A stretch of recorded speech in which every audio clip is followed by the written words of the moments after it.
Hello and welcome friends. Last video में मैंने आपको जिसमें शेप्स कैसे पढ़ाएं अपने बच्चों को ये दिखाया था। तो इस तरह के कार्ड्स मैंने दिखाए थे जो कि नॉन टेयरेबल कार्ड्स हैं।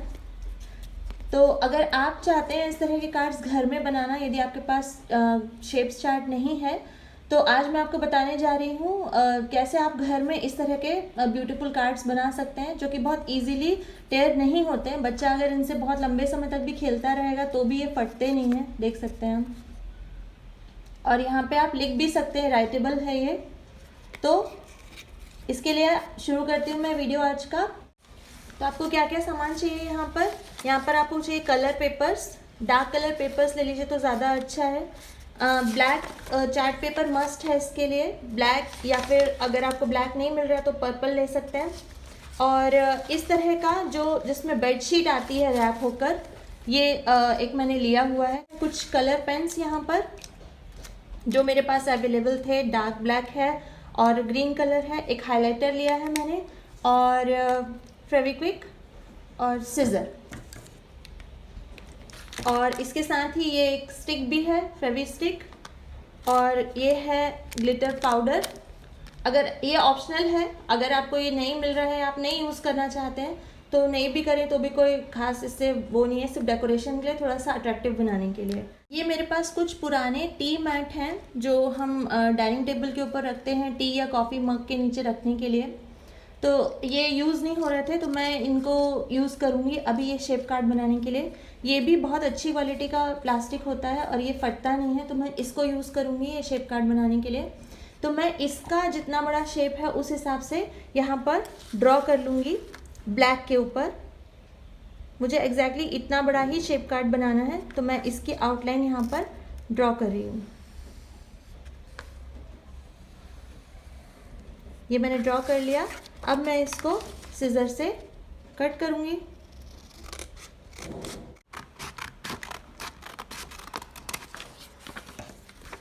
तो ये इतना बड़ा शेप मैंने कट कर लिया। ये बिल्कुल प्लेन चार्ट पेपर है, इसमें कुछ भी नहीं है।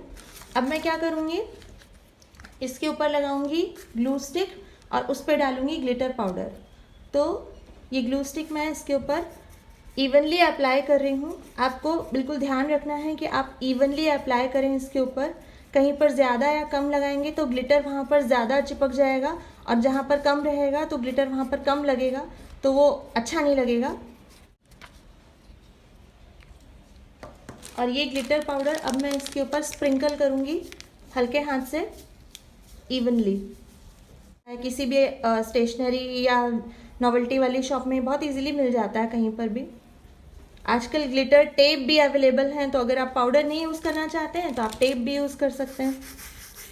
इस तरह से एक बार आप इसको फिंगर से रब कर लीजिए तो ये बहुत अच्छे से इसमें स्टिक हो जाता है, और जहाँ पर एक्स्ट्रा होगा तो वो एक्स्ट्रा अपने आप निकल जाएगा।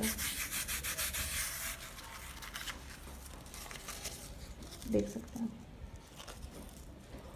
जो कॉर्नर्स अगर थोड़े बहुत रह गए हों तो आप वहाँ पे फिर से यही प्रोसेस रिपीट कर सकते हैं। थोड़ा सा स्टिक लगा लीजिए स्टिक से और ग्लिटर पाउडर फिर से डाल दीजिए तो वहाँ पर वो चिपक जाएगा। वैसे ये ऑलमोस्ट हो गया। तो ये देखिए, ये नॉर्मल ब्लैक जो प्लेन पेपर है वो है, और ये जब मैंने उसके ऊपर ग्लिटर डाल दिया है तब ये ऐसा दिखता है। और यही मैंने पर्पल कलर का ग्लिटर डाला है तो ये ऐसा दिखता है। आप देख सकते हैं कितना ये अलग दिख रहा है प्लेन से, इसमें ये कितना शाइनी और कितना अच्छा दिख रहा है ये। तो ये मैंने सिर्फ इसलिए ही किया है। अगर आपको ये नहीं करना है तो आप इस पर भी बना सकते हैं, कोई प्रॉब्लम नहीं है। तो मैंने ये इस तरह के ये 3-4 अलग अलग बना लिए हैं। ये पर्पल के ऊपर, ये ब्लैक के ऊपर और ये ब्लैक के ऊपर प्लेन ग्लिटर डाल के मैंने इस तरह के ग्लिटर पेपर बना लिए। अब मैं क्या करूँगी, ये जो मेरे पास टी मैट था, जो ये अनयूज टी मैट था, ये मैं इसके पीछे लगाऊंगी। जैसे मैं इसके पीछे इसको इस तरह से लगाऊंगी कि ये हिस्सा मुझे यहाँ पर चाहिए और ये जो डिज़ाइन वाला हिस्सा है वो चिपक के इस पे हो जाए। तो हमें क्या करना है, हमें जो लिक्विड ग्लू है उससे इसको पूरी तरह से चिपका देना है।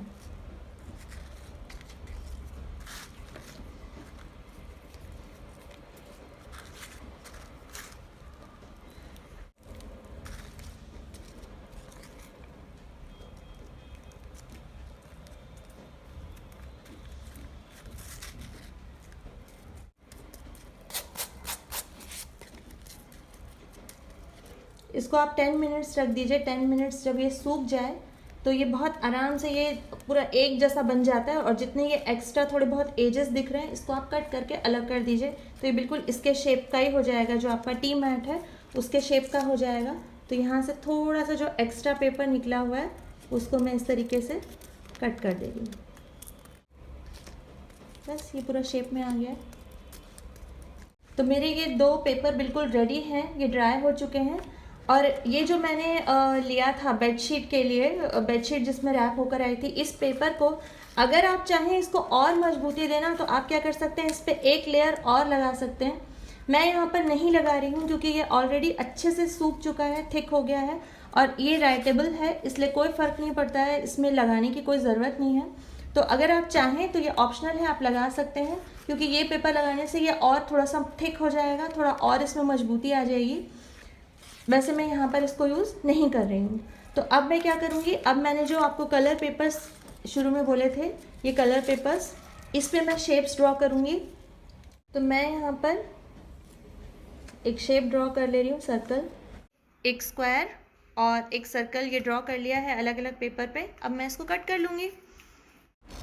तो इस तरीके से हमें ये शेप कट कर लेना। ये मैंने स्क्वायर कट कर लिया, अब मैं ये सर्कल कट कर लूँगी।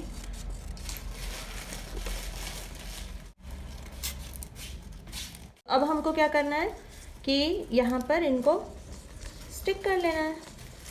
जो हमने शेप कट किए हैं उसको यहाँ पर हम स्टिक कर लेंगे। ये क्योंकि ऑल ओवर ये पेपर है सारे, तो ये बहुत आराम से चिपक जाते हैं। बस आपको थोड़ी देर इसको ड्राई होने का वेट करना पड़ेगा, बहुत जल्दी से इनको मत उठाइए। 5-5 मिनट 10 मिनट के लिए छोड़ दीजिए, तो ये अपने आप ड्राई हो जाते हैं। तो ये हो चुके हैं ड्राई पूरी तरीके से। अब यहाँ पर मैं स्केच पेन से लिख रही हूँ, आप लिख सकते हैं यहाँ पर सर्कल, और ये है परमानेंट मार्कर से मैं लिख रही हूँ यहाँ पर।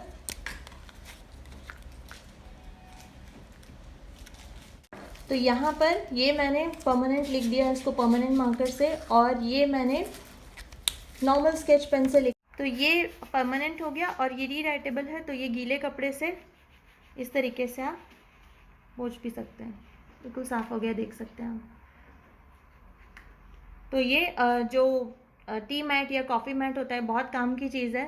तो अगर आपके घर में है अवेलेबल तो आप ज़रूर इसको यूज़ कर लीजिए। तो ये इस तरह से जब ये ड्राई हो जाएगा, आप इसको दूसरा कोई कलर भी कर सकते हैं, अंदर भी नाम लिख सकते हैं। ये सारे शेप कार्ड तैयार हैं।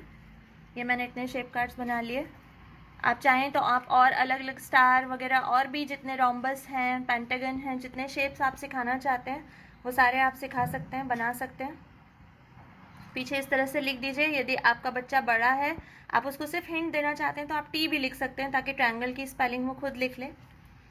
तो मैं उम्मीद करती हूँ कि आपको ये वीडियो पसंद आया हो और आप भी अपने बच्चों के लिए इस तरह से ब्यूटीफुल कलरफुल शेप कार्ड्स बनाएंगे। और अगर आपको वीडियो अच्छा लगता है तो प्लीज़ मेरे चैनल को सब्सक्राइब कीजिए।